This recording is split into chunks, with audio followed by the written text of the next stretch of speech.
Hi friends, അങ്ങനെ ഓണത്തിൻ്റെ രണ്ടാമത്തെ ദിവസത്തെ പൂക്കളമാണ് നിങ്ങൾ ഈ കാണുന്നത്. അപ്പോൾ ഇന്നലത്തെ എന്തായാലും വൈകുന്നേരം വരെ, ഇന്ന് രാവിലെ വരെ കുഞ്ഞുങ്ങളാരും വാരിക്കളഞ്ഞില്ല. അവസാനം ഞാൻ വാരിക്കളഞ്ഞ്. അപ്പോൾ ഇന്ന് പണ്ടത്തെ പോലെ ചാണകം മെഴുകി തന്നെ ചെയ്യാമെന്ന് വിചാരിച്ചു. അങ്ങനെ മെഴുകിയിട്ടാണ് എന്തായാലും ഞാൻ വീഡിയോ ഇടുന്നത്. ഇതിപ്പോൾ നിന്ന് മെഴുകുകയാണ് ഞാൻ ചെയ്യണത്. അപ്പോൾ ഞാൻ സെൻറ്ററിൽ ഏറ്റവും അവസാനമാണ് പൂ വയ്ക്കണത്. ബാക്കിയെല്ലാം നമുക്കിപ്പോൾ എന്തായാലും ഇടാം. അപ്പോൾ ആദ്യം തന്നെ റോസ് പെറ്റൽസാണ് വെച്ച് കൊടുത്തത്. റോസ് പെറ്റൽസ് രണ്ട് ടൈപ്പ് ഉണ്ട്. അത് കാരണം കൊണ്ട് നമ്മൾ നോർമൽ നമ്മുടെ നാട്ടിൽ കിട്ടുന്ന സാധാ റോസ് പെറ്റൽസാണ് ഇപ്പം റൗണ്ട് ഇട്ടത്. അതിൻ്റെ തൊട്ട് മുകളിൽ റൗണ്ടായിട്ട് ചെട്ടിച്ചി മീൻസ് നമ്മുടെ ജമന്തി, കാവി കളർ ജമന്തിയാണ്. രണ്ട് കളർ ജമന്തി ഉള്ളതുകൊണ്ട് കാവി കളർ ജമന്തിയാണ് ആദ്യം ഇട്ടത്. അപ്പോൾ ഈ രണ്ട് കളവും കഴിഞ്ഞിട്ട് വേണം അടുത്ത കളർ ഇടാൻ. അപ്പോൾ ഇന്ന് ഇത്തിരി മാറ്റി പിടിക്കാമെന്ന് വിചാരിച്ചു. വേറൊന്നുമല്ല, ഒരു ചെറിയ ഡിസൈൻ പോലെ ഇടാമെന്ന് വിചാരിച്ചു. കാണുന്നവർക്ക് കണ്ണിനൊരു കുളിർമ, എനിക്ക് മനസ്സിനൊരാനന്ദം. പിന്നെ ഇത് വീഡിയോ എടുക്കുന്നവൻ എന്നെ ചീത്ത വിളിക്കുമ്പോൾ അങ്ങേർക്കും ഒരു സമാധാനം എന്ന് വേണം പറയാൻ. കാരണമെന്ന് വെച്ച് കഴിഞ്ഞാൽ ഇത് ശരിക്കും പറഞ്ഞു കഴിഞ്ഞാൽ ഇട്ട് നാശമാക്കിയെന്ന് തന്നെ വേണം പറയാൻ. ശരിക്കും നല്ല വൃത്തിക്ക് ഭംഗി കിടണമെന്ന് വിചാരിച്ചാണ് ഇട്ട് തുടങ്ങിയത്. പക്ഷെങ്കിൽ അവിയലിളക്കി വെച്ച കണക്കായിപ്പോയി. പിന്നെ എന്തായാലും വേണ്ടില്ല. അത് കഴിഞ്ഞപ്പോൾ കുറച്ച് മുല്ലമുട്ടുണ്ടായിരുന്നു, അതൊരു റൗണ്ട് വെച്ച് കൊടുത്തു. കാരണം വെള്ളപ്പൂവ് വേറെ ഉണ്ടായിരുന്നില്ല. എന്ന് പറഞ്ഞ പോലെ വാടാമുല്ലയൊന്നും വന്നിട്ടില്ല. ഈ പ്രാവശ്യം ഓണം കാണുമോ ഇല്ലയോ എന്ന് സംശയമായതുകൊണ്ട് പൂക്കടക്കാരൊന്നും പൂക്കൾ എടുത്തിട്ടില്ല എന്നുള്ള രീതിയിലാണ് ആ ചേട്ടൻ പറഞ്ഞത്. പക്ഷെ നമുക്കങ്ങനെ വിട്ടുകളയാൻ പറ്റുമോ? നമ്മുടെ ഓണമല്ലേ, കേരളത്തിൻ്റെ സ്വന്തം ആഘോഷമാണ്, ഉത്സവമാണ്. അപ്പോൾ പിന്നെ അത് ആഘോഷിക്കുക തന്നെ ചെയ്യാം എന്നുള്ള രീതിയിലാണ്. ആഘോഷമായാലും ഇല്ലെങ്കിലും ഒരു അലങ്കാരമായിട്ട് അത്തപ്പൂക്കളം അവിടെ ഇരിക്കട്ടെ. അങ്ങനെ എന്തായാലും മൂന്നാം കളം നമ്മൾ എന്തായാലും മുല്ലപ്പൂ വെച്ച് കണ്ട് റൗണ്ട് ചെയ്തു.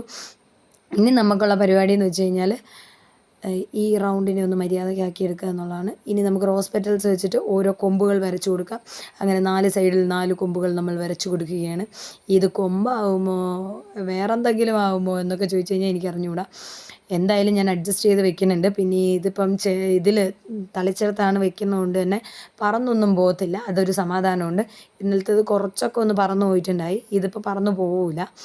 അപ്പോൾ എന്തായാലും വേണ്ടില്ല. രാവിലെ കുളി കഴിഞ്ഞിട്ട് ഇതായിരുന്നു പരിപാടി. പിന്നെ 8 നോയമ്പുള്ളത് കൊണ്ട് തന്നെ രാവിലത്തെ ഫുഡ് എനിക്ക് സ്കിപ്പാണ്. വീട്ടിലെന്തെങ്കിലും ഉണ്ടാക്കണം എന്നേ ഉള്ളൂ, എനിക്ക് ഉണ്ടാക്കേണ്ട ആവശ്യമില്ല.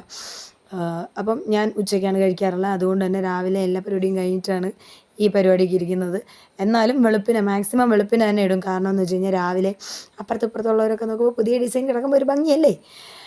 അല്ലെങ്കിലും മറ്റുള്ളവർക്ക് വേണ്ടി ജീവിക്കുന്നവരാണല്ലോ നമ്മൾ മലയാളികൾ. മറ്റുള്ളവരുടെ വീട്ടിൽ കറണ്ടുണ്ടോ, മറ്റുള്ളവരുടെ വീട്ടിൽ അതുണ്ടോ, മറ്റുള്ളവരുടെ വീട്ടിൽ ഇതുണ്ടോ, അങ്ങനെ നോക്കുന്ന മലയാളികളാണ് നമ്മൾ.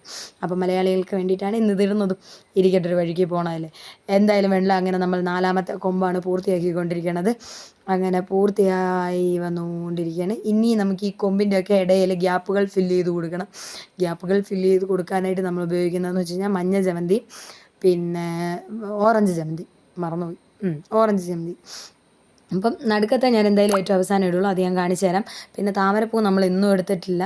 കാരണം എന്ന് വെച്ച് കഴിഞ്ഞാൽ എന്തോ മനസ്സ് വീണ്ടും അനുവദിക്കുന്നില്ല. അത് അതിനകത്ത് ഇരുന്ന് മിക്കവാറും കരിഞ്ഞു പോകുമെന്ന് തോന്നുന്നുണ്ട്, മനസ്സനുവദിക്കാതെ.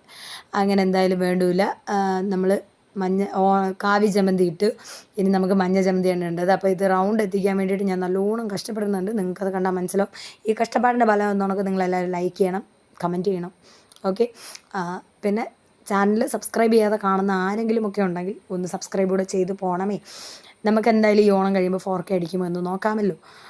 അപ്പോൾ എന്തായാലും വേണ്ടില്ല. ഞാനങ്ങനെ കാവി ഇട്ടു. ഇനി നമുക്ക് മഞ്ഞ ഇട്ട് കൊടുക്കണം. അപ്പോൾ ഇത് ഇടുന്നതിൻ്റെ കൂട്ടത്തിൽ ഞാൻ പറയാൻ മറന്നൊരു കാര്യമുണ്ട്. നമ്മുടെ ഈ 2ാമത്തെ ദിവസവും നമ്മുടെ കുഞ്ഞപ്പൻ മാത്രമാണ് എൻ്റെ കൂടെ ഉണ്ടായിരുന്നത്. ആരുഷ് നല്ല ഉറക്കമായിരുന്നു. അപ്പോൾ കുഞ്ഞപ്പനെയും കൂട്ടിയിട്ടാണ് ഞാനിപ്പം കുഞ്ഞപ്പനെ മടിയിൽ ഇരുത്തിയിട്ടാണ് കള ഇടുന്നത്. അപ്പോൾ അതിൻ്റേതായ കുറവുകൾ ഈ കളത്തിലുണ്ടാവും, കാര്യമാക്കണ്ട. വയ്യാത്ത കൊച്ചാണ്, ഒരു വഴിക്ക് പൊക്കോട്ടെ എന്ന് വെച്ചേക്കണം. അപ്പം നമ്മളെന്തായാലും കളമിട്ട് അവസാന സ്റ്റേജിലേക്ക് എത്തിയിട്ടുണ്ട്. ഇനി നമുക്ക് അതിനകത്ത് ഇടാനുണ്ട്, അത് വേറെ കാര്യം, അതവിടെ നിൽക്കട്ടെ. എന്തായാലും നമുക്ക് സൈഡിലത്തെ അതെല്ലാം ഇട്ട് ഫില്ല് ചെയ്യാം. പിന്നെ നമുക്ക് എന്തായാലും നമുക്ക് എടുക്കുന്ന പൂവിനകത്ത് 1-2 അധികം വരും. അത് പിന്നെ ഞാൻ എന്തായാലും തിരിച്ചു കൊണ്ടുവയ്ക്കും. കാരണം നമുക്ക് എത്ര ദിവസം 100 രൂപയുടെ പൂവ് കൊണ്ട് ഓടാൻ പറ്റുമെന്നുള്ളതാണ്. പിന്നെ റെഡിമെയ്ഡ് ഓണപ്പൂക്കളമൊക്കെ കിട്ടും, കിട്ടില്ല എന്നല്ല. പക്ഷെങ്കിൽ നമ്മളായിട്ട് ഇടുമ്പോൾ അതിൻ്റെ ഒരു ഭംഗി, അതിൻ്റെ ഒരു സൗന്ദര്യം, അതിൻ്റെ ഒരു സമാധാനം, അതിൻ്റെ ഒരു സന്തോഷം, അതൊക്കെ ഒന്ന് വേറെ തന്നെയാണ്. അങ്ങനെ എന്തായാലും വേണ്ടില്ല. 2ാമത്തെ ദിവസത്തെ കളം ദേ ഫില്ലായി വന്നുകൊണ്ടിരിക്കുകയാണ്. അപ്പോൾ നമുക്ക് നടുക്ക് റോസപ്പൂ വയ്ക്കാൻ നോക്കിയപ്പം നടുക്ക് ഭയങ്കര ഒരു ഗ്യാപ്പ് പോലെ തോന്നി. അങ്ങനെ ഞാൻ നടുക്കും കുറച്ച് മഞ്ഞ ജമന്തി വച്ചിട്ടാണ് അതിൻ്റെ മുകളിൽ റോസപ്പൂ വെച്ച് കൊടുക്കുന്നത്. അപ്പോൾ നമ്മുടെ ഈ ഒരു 2ാമത്തെ ദിവസത്തെ പൂക്കളത്തിൻ്റെ എന്താ പറയുക, ഒരു ഔട്ട്ലുക്ക് ഇഷ്ടപ്പെട്ടിട്ടുണ്ടെങ്കിൽ എല്ലാവരും ഒന്ന് കമൻറ്റ് ചെയ്യുക. അപ്പോൾ അത്രേ ഉള്ളൂ. Bye bye.